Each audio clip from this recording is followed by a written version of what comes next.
அவ்வை சொன்ன மொழியாம். இதில் இன்னைக்கு ஆத்திச்சூடியில் 22வது வாசகம் பார்க்குறோம்.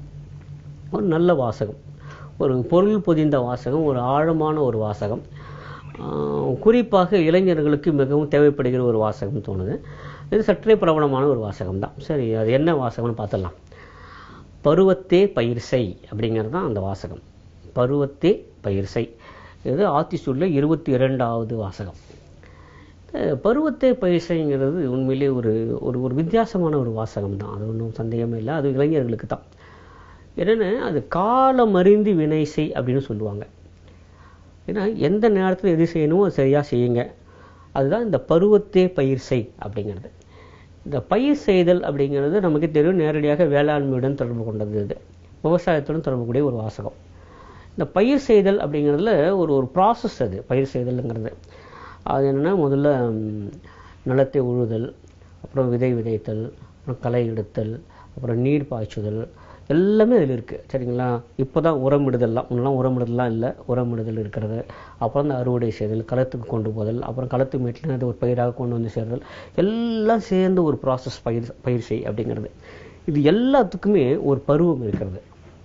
கண்ட நேரத்துலையும் விதை விதைக்க முடியும்லாம் சொல்லுவாங்க. ஆடிப்பட்டம் தேடி விதை அப்படிம்பாங்க. அப்போ விதை விதைக்கிறதுக்குன்னு சொல்லிட்டு ஒன்று இருக்குது. அதுமாதிரி களத்துலேருந்து கொண்டு வந்து அதை போடுகிற போது அது நிறைய மண்ணோடு வரும். அதை தூற்றணும்.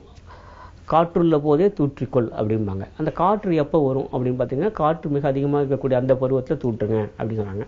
இப்போது எல்லாமே அந்த பருவம் பருவம் பருவம் ஒரு தொடர்ந்து சொல்லிக்கிட்டே வராங்க. அது ஆங்கிலத்தில் சீசன். சரிங்களா? இந்த சீசன் பார்த்து பண்ணுங்க. அந்த பருவத்தில் அது பண்ணுங்க, அடுத்த பருவத்தில் அடுத்தது பண்ணுங்க அப்படின்னு சொல்லிட்டு. ஆக இந்த பருவங்கிறதும் பயிர் செய்தல்னு பார்த்தோம்னா, ஒவ்வொரு ப்ராசஸுமே அந்த பருவத்தோடு சேர்ந்தே வந்துக்கிட்டே இருக்கும். ஒரு தரம் ஒரு பருவம் எங்கேயோ போய்த்து விட்டால் அப்புறம் அந்த ப்ராசஸ் மொத்தமும் கெட்டு போயிடும். அப்படியே போயிடாது. Whole cycle will be spoiled, will be totally ruined. அப்போ என்ன அர்த்தம் அப்படின்னா, அந்த பருவத்தோடவே சேர்ந்து போகணும். இதுதான் வாழ்க்கை. வாழ்க்கையில் ஏராளமான பருவங்கள் இருக்கின்றன.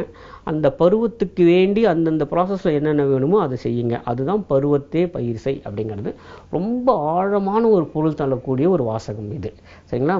இந்த பயிர் செய்தல்களில் எப்படி வெவ்வேறு விஷயங்கள் இருக்கோ, வெவ்வேறு பணிகள் இருக்கோ, வெவ்வேறு நிலைகள் இருக்கோ, அதே மாதிரி வாழ்க்கையிலும் வெவ்வேறு நிலைகள் இருக்கு. அது அந்தந்த பருவத்தில் பண்ணிக்கிட்டே போகணும். ஒவ்வொரு இடத்துலையும் பண்ணிக்கிட்டே போகணும். இப்போ குழந்தை பருவம், அதுலேயும் மழலை பருவம், அப்புறம் தவழுகிற பருவம், அப்புறம் கைப்பிடித்து நடக்கிற பருவம், சொந்தமாக தத்தி நடக்கிற பருவம், நடக்கிற பருவம், குதிக்கிற பருவம், ஓடுகிற பருவம், பள்ளிக்கு செல்வது, அப்புறம் பள்ளியிலிருந்து தொடக்க பள்ளியிலிருந்து நடுநிலைக்கு செல்வது, உயர்நிலைக்கு செல்வது, கல்லூரி பருவம் அல்லது விடலை பருவம் சொல்லுவாங்க. அதிலிருந்து இளைஞனாக வெளியே வருவது, வேலைக்கு செல்லும் போது வேலைக்கு சென்றோடு படிப்பு முடித்து சொல்கிறதில்ல, கல்லூரி படிப்பு முடித்து வேலைக்கு செல்வதற்கு இடைப்பட்ட காலம், வேலைக்கு சென்று சிறிது காலம் திருமணமாவதற்கு முன்பாக இருக்கக்கூடிய இளைஞர் காலம், திருமணமான புதிது, அப்படியே பாருங்களேன் எவ்வளவு பருவங்கள். ஒவ்வொரு இடத்துலையும் ஒவ்வொரு மாறுதல் இருந்து கொண்டே இருக்க வேண்டும். ஒவ்வொருத்தருக்கும் அந்தந்த பருவத்தில் என்னென்ன செய்யணுமோ அது சரியாக செய்யணும்.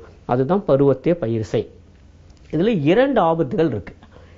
நாம் தொடர்ந்து பார்த்துட்டே வரும், பல பேர்கிட்ட இருக்கு. என்ன அப்படின்னா, அந்த பருவத்தில் செய்ய வேண்டியதை செய்ய தவறுவது, அல்லது இந்த பருவத்துக்கு முந்தைய அடுத்த நிலையில் இருக்கக்கூடிய இப்போதே செய்வதை ப்ரீமெச்சூர்டாக பண்ணுறது. இதுதான் நிறைய பார்த்துட்டு இருக்கோம். இதுதான் நிறைய பார்க்குறோம். சமுதாயத்தில் இருக்கக்கூடிய மிகப்பெரிய நோயாக அதுதான் பார்க்குறோம். ஒரு குழந்தையாக தானே இருக்கணும். ஒரு குழந்தையாக தான் இருக்கணும். ஆனால் ஒரு பெரியவர் பேசுகிற பேச்செல்லாம் ஒரு குழந்தை பேசுது. ஒரு இளைஞன் ஆட வேண்டிய நடனத்தெல்லாம் ஒரு குழந்தை ஆடுது. தன்னுடைய வயதிலே பேசக்கூடாத விஷயங்கள், சொல்லக்கூடாததை, பேசக்கூடாததை, கேட்கக்கூடாததை ஒரு குழந்தை பொது மேடையில் கொண்டு வந்து பண்ணுறதை நம்ம பார்க்குறோம். ஒரு அருவருப்பான ஒரு திரைப்பட பாடலில் ஒரு சிறுவனோடு சிறுமியை பாடுகிற போது நம்ம கை தட்டுறோம். அந்த பருவத்தில் அந்த சிறுவனும் சிறுமியை செய்யக்கூடாதது அது. ஆனால் அதை நம்ம வரவேற்கிறோம். அது பருவத்தை பயிர் செய்தல் அல்ல. அதுக்கு முன்னாடியே வந்து விட்டது. அப்படி பண்ணக்கூடாது. தமிழில் ஒரு வாசகம் சொல்லுவாங்க, பிஞ்சிலே பகுத்தது அப்படின்னு சொல்லிட்டு. அப்படியே பண்ணவே கூடாதுல்ல. அந்த பருவத்தை என்ன செய்யணுமோ அதுதான் செய்யணும். ஒரு குழந்தை மழலையாக இருக்கிற போது தத்தி பேசுகிற போது அது எப்படி பேசணும் அப்படிதான் பேசணும். ஒரு 4 வயது சிறுமி, 5 வயது சிறுமி, 6 வயது சிறுவன், 7 வயது சிறுவன் ஒரு இளைஞனை போல பேசுவது என்பதும் நடந்து கொள்வது என்பதும் முற்றிலும் தவறு, ஏற்றுக்கொள்ளக்கூடாத விஷயம். ஆனால் இன்னைக்கு நிறைய பேர் அதை பாராட்டுறாங்க. ரொம்ப அதிர்ச்சியான ஒரு விஷயம். ஒரு 7 வயசு 8 வயது சிறுவன், ஒரு பையன் 7 வயசு 8 வயசுல பெரிய ஆன்மீக கதையெல்லாம் பேசிட்டு உட்காந்துருக்கான். என்ன நம்மளை எப்படி அதை ஜீரணித்து கொள்ள முடியும்? அப்படி இல்லை.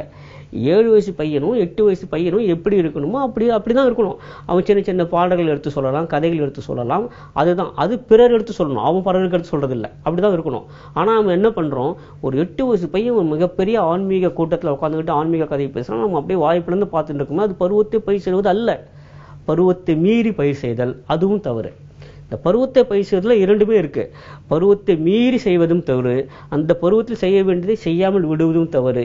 ஆக மிகச் சரியாக போக வேண்டும். இரண்டும் ஒரு இணைய கோடுகளாக செல்ல வேண்டும். ரயில்வே தண்டவாளத்தில் இருக்க மாதிரி இரண்டும், பருவம் என்பது நாம் செய்கிற பணி என்பதும். இந்த பருவமும் பணியும் இணைந்து செல்கிற போதுதான் ஒரு முறையான முழுமை பெற்ற ஒரு மனிதனாக ஒருவன் பரிணமிக்க முடியும். பருவத்தை பயிர் செய்வோம். மீண்டும் சந்திப்போம். நன்றி, வணக்கம்.